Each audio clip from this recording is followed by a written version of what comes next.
അയോധ്യയിലെ രാമക്ഷേത്രത്തിൽ പ്രതിഷ്ഠാ ചടങ്ങുകൾ നടക്കുകയാണ്. പലതരത്തിലുള്ള വിവാദങ്ങൾ നടക്കുമ്പോൾ അതിലേറെ ചർച്ച ചെയ്യപ്പെടുന്ന ഒരു കാര്യമാണ് ശങ്കരാചാര്യരുടെ അസാന്നിധ്യം. മറ്റു രാഷ്ട്രീയ പാർട്ടികൾ ചടങ്ങിൽ പങ്കെടുക്കില്ല എന്ന് പറയുന്നത് പോലല്ല ശങ്കരാചാര്യർ പങ്കെടുക്കില്ല എന്ന് പറയുന്നത്. അതിനൊരുപാട് അർത്ഥതലങ്ങളുണ്ട്. രാഷ്ട്രീയ കക്ഷികൾ ഈ ചടങ്ങ് BJP രാഷ്ട്രീയവത്കരിക്കുന്നു എന്ന് പറഞ്ഞുകൊണ്ടാണ് പങ്കെടുക്കാതെ മാറി നിൽക്കുന്നത്. എന്നാൽ ശങ്കരാചാര്യരുടെ ദുഃഖം അതല്ല, നിർമ്മാണം അപൂർണമാണ് എന്നതാണ് അവർ പറയുന്നത്.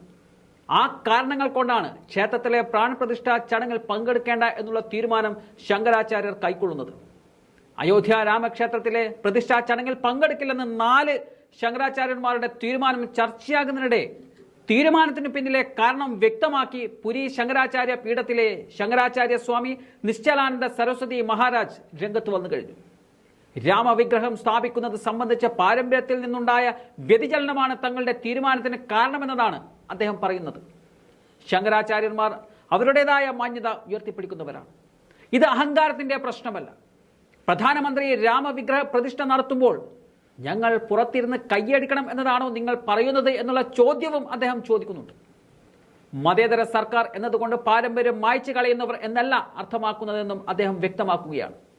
അതേസമയം 4 ശങ്കരാചാര്യന്മാരും ചടങ്ങിൽ പങ്കെടുക്കില്ലെന്നറിയിച്ചത് പ്രതിപക്ഷം ആയുധമാക്കിയിരുന്നു. പണി പൂർത്തിയാകാത്ത അപൂർണമായ ക്ഷേത്രത്തിൽ പ്രതിഷ്ഠ നടത്തുന്നത് കൊണ്ടാണ് ശങ്കരാചാര്യർ പങ്കെടുക്കാത്തത് എന്നതായിരുന്നു കോൺഗ്രസ് ആരോപിച്ചിരുന്നത്.